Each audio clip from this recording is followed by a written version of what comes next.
ಸಿದ್ದರಾಮಯ್ಯ ಅವರನ್ನ ನಾನೇ ಬಿಜೆಪಿಗೆ ಕರೆದುಕೊಂಡು ಬರ್ತೀನಿ. ವಿಧಾನಸೌಧದಲ್ಲಿ ಹೀಗಂತ ಶಾಸಕ ರಾಜುಗೌಡ ಹೇಳಿಕೆ ಕೊಟ್ಟಿದ್ದಾರೆ.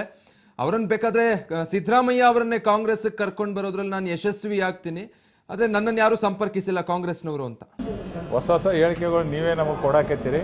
ಹಾಗಾಗಿ ಏನಿಲ್ಲ, ನಿನ್ನೆ ನಮ್ಮ ಯಡಿಯೂರಪ್ಪ ಸಾಹೇಬರು ಹೇಳಿದ ಮಾತೇನಂತಂದರೆ ಕಾರ್ಯಕಾರಿಣಿಯಲ್ಲಿ ಯಾವತ್ತೂ ಅಲಕ್ಷ್ಯ ಮಾಡಬೇಡ್ರಿ, ವಿರೋಧ ಪಕ್ಷನ ಯಾವತ್ತೂ ನೆಗ್ಲೆಕ್ಟ್ ಮಾಡಬೇಡ್ರಿ, ಒಳ್ಳೆ ರೀತಿಯಿಂದ ಕೆಲಸ ಮಾಡಿರಿ, ಯಾರೇ ನಮಗೆ ಅಗೇನೆಸ್ಟ್ ಇದ್ರು ಅವ್ರು ಸ್ಟ್ರಾಂಗ್ ಅಂತ ತಿಳಿದು ಹೆಚ್ಚಿನ ರೀತಿಯಿಂದ ಕೆಲಸ ಮಾಡ್ರಿ ಅಂತ ಹೇಳಿದ್ದಾರೆ. ಕೆಲವೊಂದು ಶಾಸಕರಿಗೆ ಫೋನ್ ಮಾಡ್ತೆ ಅಂತ ಹೇಳಿದ್ದಾರೆ.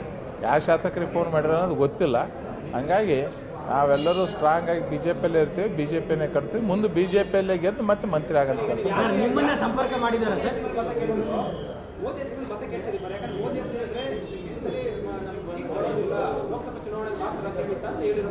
ಇಲ್ಲ ಆ ಥರ ಏನು ಹೇಳಿಲ್ಲ. ಬರೀ ಇಲ್ಲ ಸರ್, ನೀವು ಆ ಥರ ತಿಳ್ಕೊಂಡಿರಿ ಸರ್, ಆ ಥರ ಹೇಳಿಲ್ಲ. ನಾನು ಅಲ್ಲಿ ಕಾರ್ಯಕಾರಿಣಿ ಸಭೆಯಲ್ಲಿ ನಾನು ಹಾಜರಿದ್ದೆ.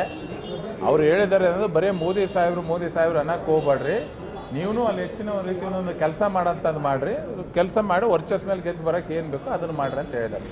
ನಾನು ಸಿದ್ದರಾಮಯ್ಯ ಸಾಹೇಬ್ರು ನಾನೇ ಸಂಪರ್ಕ ಮಾಡಾಕತ್ತೀನಿ ರೀ, ಅವ್ರು ಬಿ ಜೆ ಪಿ ಕರ್ತಾರಲ್ಲ ಶತ ಪ್ರಯತ್ನ ಮಾಡಾಕತ್ತೀನಿ, ಸಕ್ಸಸ್ ಆಗ್ತದೆ ಅಂತ ನನಗೆ ವಿಶ್ವಾಸ ಇದೆ.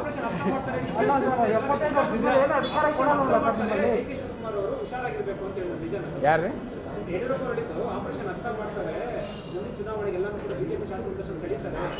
ಸರ್, ಸಾಕಷ್ಟು ಜನ ಕಾಂಗ್ರೆಸ್ ಅವರೇ ಬಿ ಜೆ ಪಿಗೆ ಬರೋಕ್ಕೆ ತಯಾರಾಗಿದ್ದಾರೆ. ನಾವು ಯಡಿಯೂರಪ್ಪ ಸಾಹೇಬರಿಗೆ, ಬಸವರಾಜ ಬೊಮ್ಮಾಯಿನವರಿಗೆ ನಮ್ಗೆ ಇದ್ದವರಿಗೆ ನೀವು ಅಧಿಕಾರ ಕೊಡ್ತಿಲ್ಲ, ಮತ್ತೆ ಎಲ್ಲಿ ಕರ್ಕೊಂಬಂದು ನಮ್ಮ ಮೂಲ ಮಾಡ್ತೀರಿ, ಬ್ಯಾಡ್ ಅಂತ ನಾವೇ ರಿಕ್ವೆಸ್ಟ್ ಮಾಡೀವಿ. ಹಂಗಾಗಿ ನಮ್ಮವ್ರು ಯಾರು ಹೋಗೋಕ್ಕೆ ತಯಾರಿಲ್ಲ. ಕಾಂಗ್ರೆಸ್ ಅವರೇ ಭಾಳಷ್ಟು ಜನ ಬಿ ಜೆ ಪಿಗೆ ಬರೋಕ್ಕೆ ತಯಾರಿದ್ದಾರೆ.